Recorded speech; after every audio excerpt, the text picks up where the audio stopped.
قانونی غیر آئینی عمل ہے. کل سے لاپتہ افراد کے لواحقین سول اسپتال میں بیٹھے ہوئے ہیں, وہاں پہ باقاعدہ دھرنا دے رہے ہیں. ان کو یہ حق اور اختیار حاصل ہے کہ جو لاشیں وہاں لائی گئی ہیں انہیں دکھایا جائے کہ ان میں سے وہ کون سی لاشیں کون لے کر آیا ہے, کیونکہ اس طرح کے واقعات پہلے بھی بہت سے ہوئے ہیں کہ ریاست نے باقاعدہ طور پر یہی دعویٰ کیا ہے کہ ہم نے مسلح افراد کو مارا ہے, لیکن جو لاشیں وہاں سے برآمد ہوئی ہیں وہ لاپتہ افراد کی نکلی ہیں.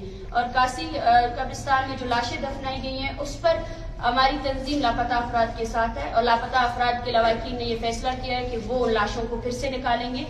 اور باقاعدہ طور پر کیونکہ یہ ایک تکلیف ہے, اس تکلیف کو تو آپ سوچیں کہ وہ 13 لاشیں آپ نے بغیر کسی نوٹیفیکیشن کے وہاں دفنا دی. آپ کے پاس اسپتال ہے, آپ کے پاس ترتیب ہے, اور آپ کو پتا ہے کہ بلوچستان میں جبری گمشدگی کا ایک دیرینہ غیر انسانی عمل ہے جو شدت اختیار کر چکا ہے.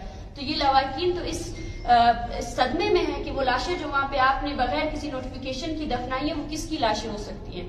اور ابھی بھی لاپتہ افراد کے لواحقین سول اسپتال کے باہر کھڑے ہوئے.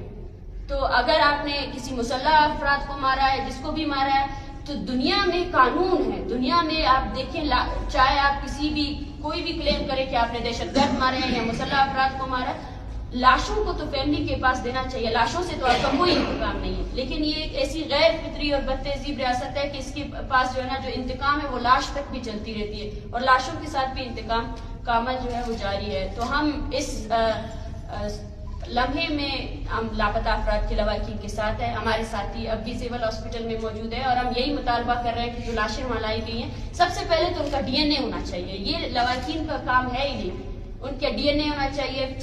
پاکستان میں نظام موجود ہے نادرا کا, ان کی فنگر پرنٹس ہونے چاہیے کہ یہ بندہ جس کی لاش آپ نے گرائی ہے یہ کون ہے, تاکہ ہزاروں کی تعداد میں جو لواحقین آ رہے ہیں ڈیلی کے بیسس پہ سول میں, تو ان کو ایک ریلیف مل سکے. کچھ لوگ تو ابھی راستے بند ہیں, وہ آ بھی نہیں سکتے ہیں, لیکن اس طرح کا کوئی نظام موجود ہی نہیں ہے. اور لواحقین مجبور ہے کہ مسخ شدہ لاشوں کو ڈیلی بیسس پہ وہ خود جا کے دیکھتے ہیں, اس ٹراما سے گزرتے ہیں کہ شاید یہ جو لاش پڑی ہے یہ میرے اپنے کی ہو, میرے پیارے کی. ٹھیک بہت شکریہ.